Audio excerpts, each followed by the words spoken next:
ലോകത്തിലെ multi billion വ്യവസായങ്ങളുടെ പട്ടിക എടുത്താൽ ആ ലിസ്റ്റിൽ ആദ്യം ഉൾപ്പെടുന്ന ഒരു വ്യവസായം എന്ന് പറയുന്നത് ഫാഷൻ മേഖല തന്നെയാണ്. ഫാഷൻ മേഖലയിൽ തന്നെ വിവിധ ആക്സസറീസ് ഓരോ വ്യവസായങ്ങളായി മാറി വരികയാണ്. അത്തരത്തിൽ നോക്കുമ്പോൾ ഫുട്വെയർ വ്യവസായം ഫാഷൻ മേഖലയിലെ ഏറ്റവും വലിയ ഉപവ്യവസായമായി മാറി വരികയാണ്. ഇന്ത്യൻ ഫുട്വെയർ ഇൻഡസ്ട്രിയെ സംബന്ധിച്ച് ഡാം ക്യാപിറ്റലിസ്റ്റിലെ അനലിസ്റ്റുമാർ നടത്തിയ ഒരു റിപ്പോർട്ടിലേക്ക് ഒന്ന് പോയി നോക്കാം. ഡാം ക്യാപിറ്റൽ പറയുന്നതനുസരിച്ച് ഇന്ത്യൻ ഫുട്വെയർ വ്യവസായം വളർച്ചയുടെ പാതയിലാണ്. നിലവിൽ 9.5 ബില്യൺ US$ വിപണി വിഹിതമാണ് ഈ വ്യവസായത്തിനുള്ളത്. ഇതിൽ ബ്രാൻഡഡ് പാദരക്ഷകളോടുള്ള ഉപഭോക്താക്കളുടെ താല്പര്യം ശക്തമാകുന്നത് വീണ്ടും വളർച്ചയിലേക്ക് നയിക്കുന്നു എന്നാണ് അവർ നിരീക്ഷിച്ചിരിക്കുന്നത്. മൊത്തം വിപണി വിഹിതത്തിന്റെ ഏകദേശം 44% നൽകുന്നതും ബ്രാൻഡഡ് ഫുട്വെയർസ് തന്നെയാണ്. 2025 സാമ്പത്തിക വർഷം ആകുമ്പോഴേക്ക് ഈ വ്യവസായം ഏകദേശം 8% വാർഷിക വളർച്ചയോടെ 1050 ബില്യൺ രൂപയുടെ വിപണി മൂല്യം മറികടക്കുമെന്നാണ് പ്രതീക്ഷിക്കുന്നത്. 2015 സാമ്പത്തിക വർഷം മുതൽ 2025 സാമ്പത്തിക വർഷം വരെ പാദരക്ഷകളുടെ വിലയിൽ ഏകദേശം 4.6% വളർച്ച രേഖപ്പെടുത്തിയേക്കാം എന്നാണ് ഇപ്പോൾ പ്രതീക്ഷിക്കുന്നത്. വോളിയം വളർച്ചയിലേക്ക് നോക്കുമ്പോൾ 3 മുതൽ 3.5% നേരിയ വളർച്ച നേടുമെന്ന് കൂടി പറയുന്നു. അനലിസ്റ്റുമാരുടെ അഭിപ്രായത്തിൽ 2 ഘടകങ്ങളാണ് പ്രധാനമായും ഈ മേഖലയുടെ വളർച്ചയ്ക്ക് ആക്കം കൂട്ടുന്നത്. അതിൽ ആദ്യത്തേത് ടയർ 2, 3, 4 നഗരങ്ങളുടെ വളർച്ചയും അവിടുത്തെ ജനങ്ങളുടെ ധനവിനിയോഗത്തിൽ വന്ന മാറ്റവുമാണ്. രണ്ടാമത്തേത് ഡിസ്പോസിബിൾ വരുമാനത്തിലെ വർധനവാണ്. ഡിസ്പോസിബിൾ വരുമാനം എന്നതുകൊണ്ട് അർത്ഥമാക്കുന്നത് ഒരു വ്യക്തിക്ക് നികുതി കഴിഞ്ഞ് ചെലവാക്കാൻ ലഭിക്കുന്ന വരുമാനമാണ്. ഇത്തരത്തിൽ ഡിസ്പോസിബിൾ വരുമാനത്തിൽ വർധനവ് വരികയാണെങ്കിൽ നോൺ എസെൻഷ്യൽ ആയുള്ള ഐറ്റംസിനായി അവർ സ്പെൻഡ് ചെയ്യുന്നതിൽ വർധനവ് വരികയും ഈ മേഖലയിൽ പ്രവർത്തിക്കുന്ന കമ്പനികളുടെ വളർച്ചയ്ക്ക് ഇത് ആക്കം കൂട്ടുകയും ചെയ്യുന്നതാണ് നിരീക്ഷിക്കുന്നത്. അതിനോടൊപ്പം തന്നെ ഈ വ്യവസായത്തിലെ കൺസ്യൂമേഴ്സിനെ പ്രധാനമായും 3 കാറ്റഗറിയായി തിരിക്കാം: സ്ത്രീകൾ, പുരുഷന്മാർ, കുട്ടികൾ. ഇതിൽ തന്നെ സ്ത്രീകളുടെ പാദരക്ഷകൾക്കാണ് ഏറ്റവും അധികം ഡിമാൻഡ് വർദ്ധിക്കുന്നതും അതുകൊണ്ട് തന്നെ ഈ കാറ്റഗറിയിലാണ് ഏറ്റവും അധികം വളർച്ച രേഖപ്പെടുത്തുന്നതും.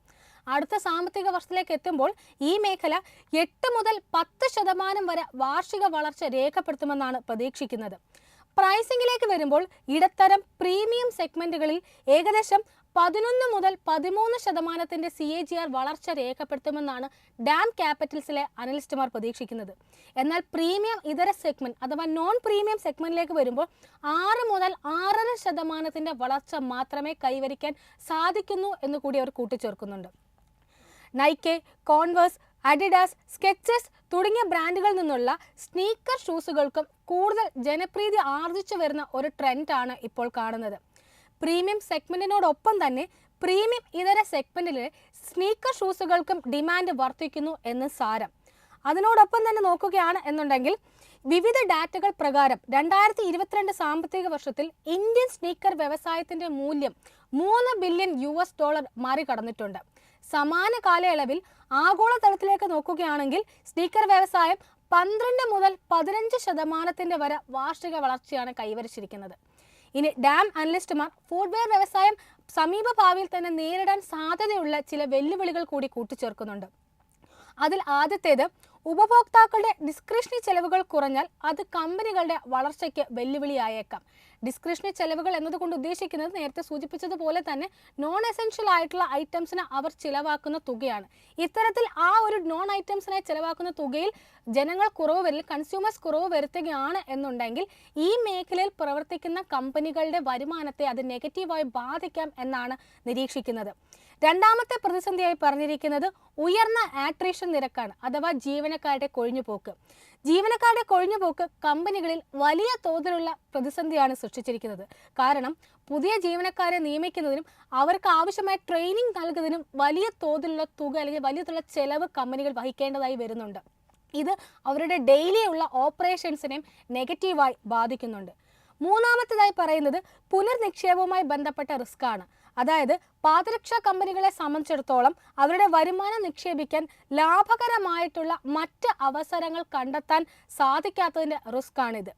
ഇനി പ്രധാനമായും Metro brand, Relaxo footwear, Bata India, Campus Activewear എന്നീ 4 കമ്പനികളെ അടിസ്ഥാനമാക്കിയാണ് ഇത്തരത്തിലൊരു പഠനം ഡാം ക്യാപിറ്റൽസ് നടത്തിയിരിക്കുന്നത്. ഈ ഓരോ കമ്പനികളും ബന്ധപ്പെട്ടുള്ള അനാലിസിസ് കൂടി ഒന്ന് പോയി നോക്കാം. ആദ്യമായി മെട്രോ ബ്രാൻഡ്സ് ലിമിറ്റഡ് ഇന്ത്യയിലെ ഏറ്റവും വലിയ പാദരക്ഷകളുടെയും ആക്സസറി റീറ്റെയിൽമാരിലും ഒന്നാണ്. ക്രോക്സ്, സ്കെച്ചേഴ്സ് തുടങ്ങിയ ബ്രാൻഡുകളുമായി ഇവർ വിജയകരമായുള്ള പങ്കാളിത്തം സൃഷ്ടിച്ചിട്ടുണ്ട്. മെട്രോ ഷൂസ്, മോച്ചി, വാക്വേ തുടങ്ങിയവയാണ് ഇവരുടെ പ്രധാന ഉപബ്രാൻഡുകൾ. ഫുട്വെയർ ശൃംഖലയിൽ റീറ്റെയിൽ രംഗത്താണ് പ്രധാനമായും മെട്രോ ബ്രാൻഡ് പ്രവർത്തനം കേന്ദ്രീകരിച്ചിരിക്കുന്നത്.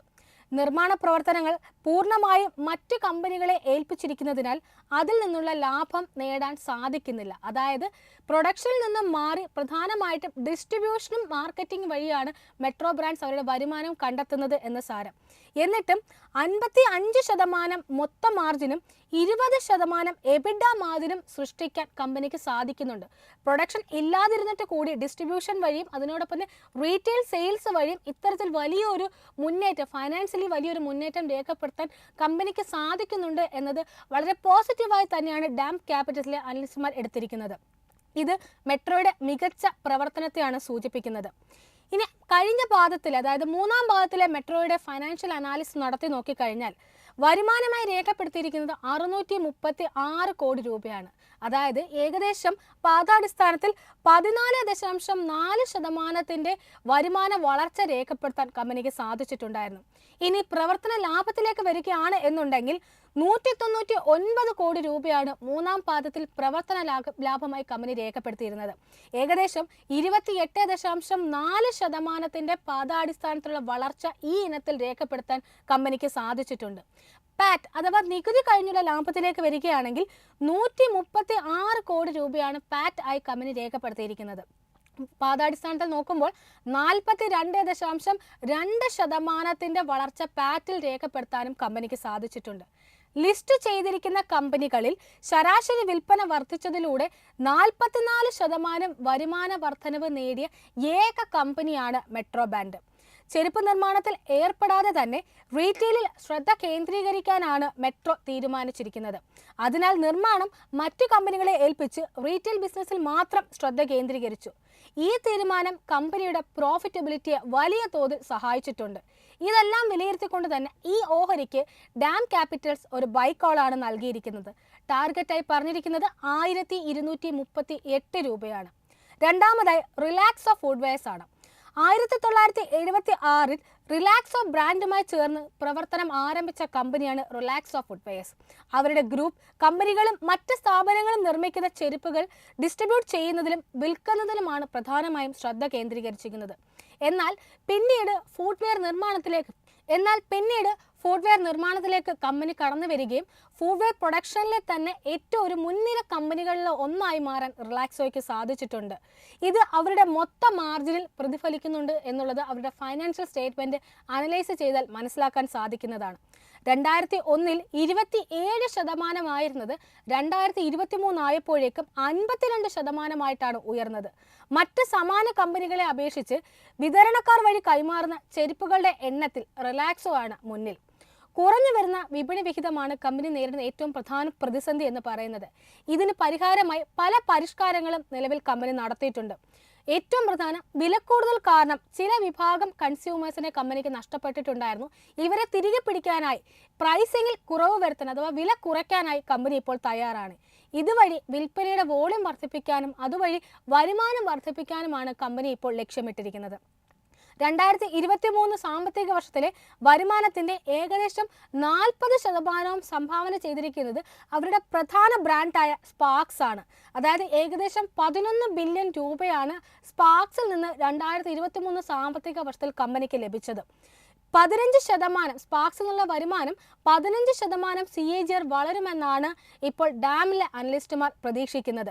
നിലവിൽ ഏകദേശം 4 ബില്യൺ രൂപയാണ് സ്പാർക്ക് ഷൂകളിൽ നിന്ന് മാത്രം കമ്പനിക്ക് ലഭിക്കുന്നത്. കമ്പനിയുടെ മൊത്തം വരുമാനത്തിന്റെ 72% വരുമെന്ന് സൂചന. 3-ാം പാദത്തിലെ ഫൈനാൻഷ്യൽ അനാലിസിസ് പരിശോധിക്കുകയാണ് എന്നുണ്ടെങ്കിൽ വരുമാനമായി രേഖപ്പെടുത്തിയിരിക്കുന്നത് 713 കോടി രൂപയാണ്.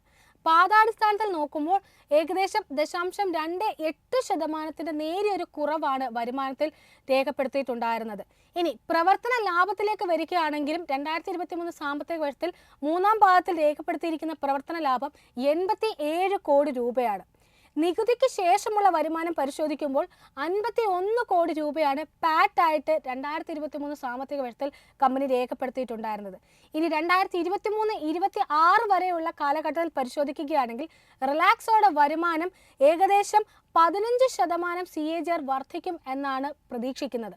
അതിനോടൊപ്പം തന്നെ എബിഡയിൽ 26% CAGR വളർച്ചയും നികുതി കഴിഞ്ഞുള്ള ലാഭത്തിൽ 37% വളർച്ചയും കൈവരിക്കുമെന്ന് പ്രതീക്ഷിക്കുന്നു. ഇതിനെല്ലാം കണക്കിലെടുത്തുകൊണ്ട് ഡാം ക്യാപിറ്റൽസ് ഈ ഒരു ഓഹരിക്കും ബൈക്കോൾ തന്നെയാണ് നൽകിയിരിക്കുന്നത്. ടാർഗറ്റ് വില 948 രൂപ. ഇനി മൂന്നാമതായി അവരെടുത്തിരിക്കുന്നത് ബാറ്റ ഇന്ത്യയാണ്.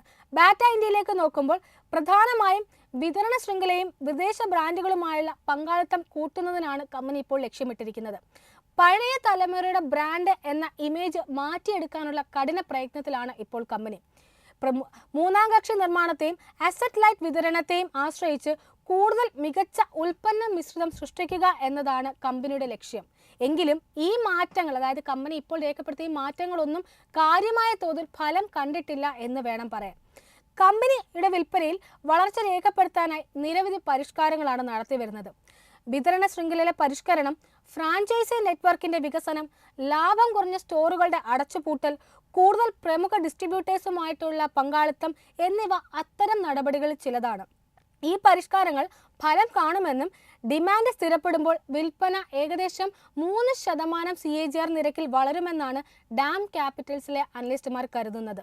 2010 മുതൽ 2023 വരെയുള്ള സാമ്പത്തിക വർഷങ്ങളിലെ കണക്കുകൾ പരിശോധിക്കുകയാണെങ്കിൽ കമ്പനിയുടെ ശരാശരി വിലയിൽ ഏകദേശം 12% നിരക്കിൽ CAGR വളർച്ച രേഖപ്പെടുത്തിയിട്ടുണ്ട് എന്നാണ് നിരീക്ഷിക്കുന്നത്.